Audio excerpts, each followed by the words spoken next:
What's happening, everybody? So, today we're going to do something that is kind of occurred to me. So, our friend and savior of the world, Mr. James Bond, thank you, James, has always iconically said, "Martini, shaken, not stirred." However, this is a phrase that can at times drive people bananas in my little corner of the world, because with a martini, a Manhattan, an old-fashioned, we typically want a drink that is very silky, very velvety on the palate, very smooth. And when we shake a cocktail, oftentimes what you can end up with is we're injecting a lot of air bubbles into the drink. You're also going to break up the ice, and so you can create kind of a very, you'll kind of get that granular taste of the shattered ice right there. But this is something that I have espoused, but frankly, I have not tried. And so I figured today we're going to make two Manhattans. We're going to stir one, we're going to shake one, and we're going to see what in the heck happens. There are so many different builds and ways you can get into this, but I'm going to go with a typical 2-to-1 ratio to kind of just let us see kind of where that goes from the start. So I'm going to start with an ounce of this 4-0 sweet vermouth right here.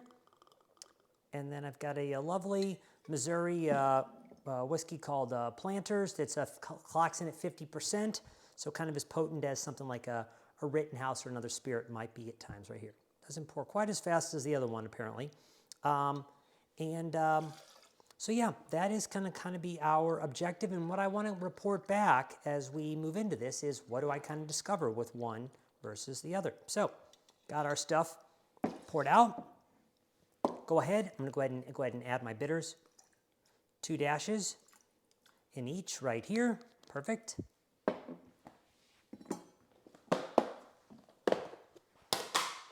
Ahead and get these guys iced up right here. Okay.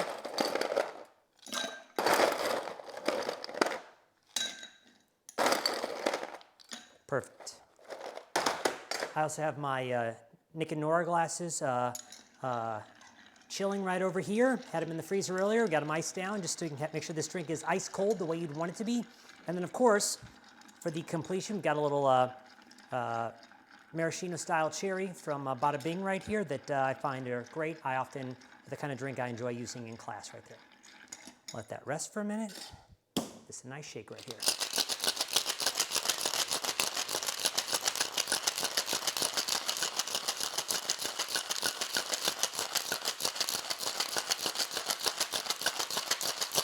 Okay, so I could actually fine strain this, but my guess is the average person that is shaking a martini is not fine straining it. And so I want to go ahead and actually do this from a more of a traditional Hawthorne strainer perspective right here, just to kind of see what we end up with.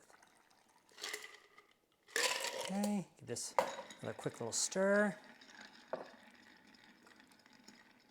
Pour this guy out over here, like so.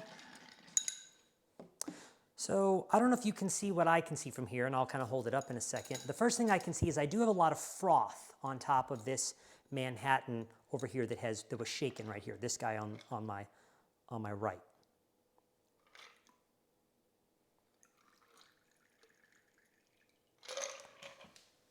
Overall, it looks like the dilution is pretty equal on the two.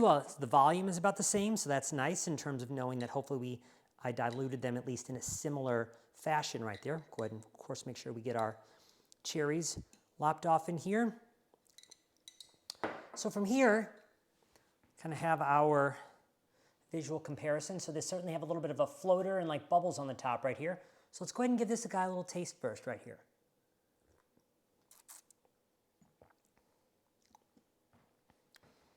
Yeah, so I mean, overall, tastes just fine. Certainly got a nice heat from the alcohol, but overall, you know, smooth enough of a cocktail. It's definitely caught a little bit of ice shard on the way in right here.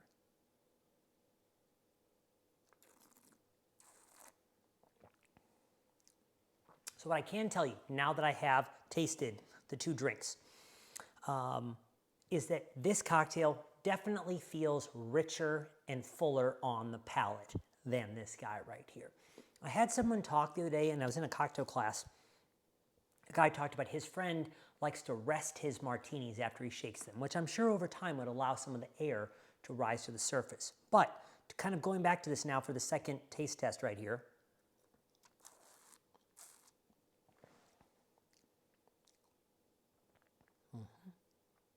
Yeah, I would say also, honestly, I think the alcohol, despite the fact that I feel like the levels look pretty similar in this one actually feels a little hotter to me right here.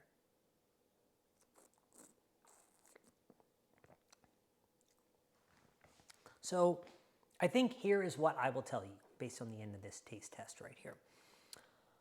I think that certainly there are ice chips in the top of this right here.